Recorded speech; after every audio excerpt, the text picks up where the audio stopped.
680's business editor Richard Southern joins us now. Richard, we're now finding out if the data breach scandal has hurt Facebook's bottom line. So earnings from the social media giant are just out.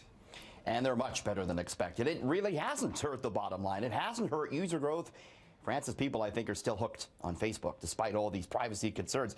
The company reporting a profit for the last 3 months of $4.99 billion on revenue of almost $12 billion. The revenue number up 49% year on year. These are big numbers. Facebook has now 1.45 billion daily active users, 2.2 billion daily monthly users. They're making 91% of all their money from mobile, and they're announcing a stock buyback. Mark Zuckerberg, the founder and CEO, quoted Francis as saying that he wants now the company to invest in tools used for good. They're trying to change the channel on this scandal, and the stock is higher in the after-hours trade. People don't want to give up their Facebook, it doesn't seem like. Probably not. There is trouble at one of the world's most ubiquitous dining chains. So Subway is planning another big closure of stores. Did you know this is the one fast food chain with the most locations around the world? Did you know that? I did not know that. 44,800 restaurants in 112 countries. Wow. But they're planning to slim down now, announcing today plans to close 500 U.S. locations on top of the 800 U.S. stores closed last year. Subway, founded 50 years ago, is starting to struggle with falling sales, running into new types of competition from the likes of supermarkets and gas stations. They're offering more ready-to-go food, cutting into Subway's earnings. They're banking on a new loyalty program, a new innovation to try and turn things around and bring more people in, Francis. A gas station sandwich? Really? Well, you know, there's counters now where they make these ready-to-go foods. Yeah. You're starting to see more and more of this. You go into the grocery store and there's all this ready-to-eat stuff, so it's affecting Subway.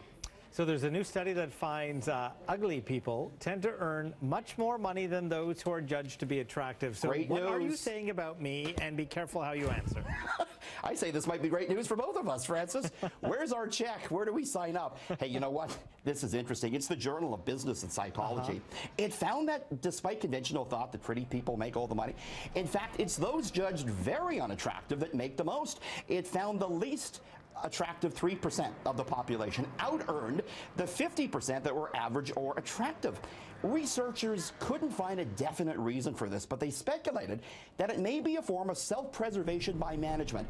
The boss more apt to hire the ugly guy, Francis, thinking that maybe they're not quite as good, they're not as threatening as the more attractive person. They're trying to preserve their own job. That's the theory. So are you saying I have job stability? I think, yes, you have job stability, and I got my face for radio. So what does that mean about me? Are you saying that I'm ugly? It means you have a very nice personality, and we like you very much, Francis. Wow. No, you're good. You got you got the TV ready hair, the TV ready face. TV ready you're good. hair. Yeah. Okay, let's move on, shall we? Now that I've insulted you, let's go and move on. The price of gas remains expensive. Where's it going tonight? Yeah, it's not pretty, that's for sure, and it's going down. There's the good news, going down a penny, but still at kind of an ugly level at $1.37.9. The price of oil closing above $68 per barrel today, close to a 3.5-year high.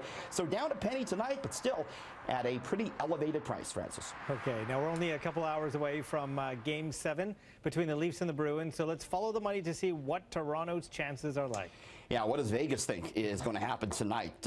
Leafs, they think, are going to go down. Look at this. $1 on the Leafs will win you $1.45. The Bruins are favored. $1 on them will win you just 61 cents. What about the Raptors? Better news here. The street thinks the Raptors are going to win. The bookies do. $1 on the Raps will win you 31 cents. $1 on the Wizards will bring in $2.60. Hopefully they're wrong about those Leafs. Let's hope. Let's hope. Well, we know it is a massive sports night for Toronto, and you've got the Leafs, the Raptors, Toronto FC are in the CONCACAF Championship Final, and the Jays are playing the Sox.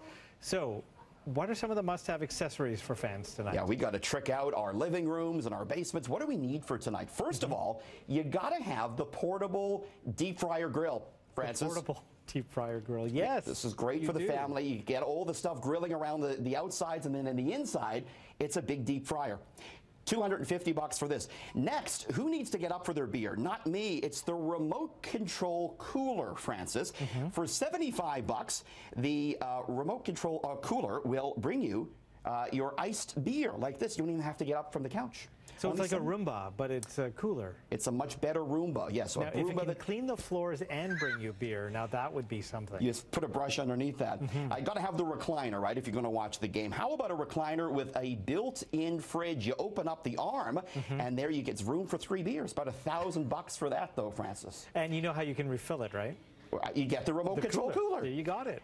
Stanley Cup popcorn maker. This is nice looking. $124 for this, and it might be the closest the Leaf fans will taste victory this year. Finally, with all these games going on, I think we're going to have our defibrillators on standby. About $1,200 for that. Oh, the Leafs and Raptors, they'll be giving us some palpitations tonight, Francis. And maybe heartache. Yes. Oh, I hope not, but we'll see. We'll see. All right. Thank you, Richard.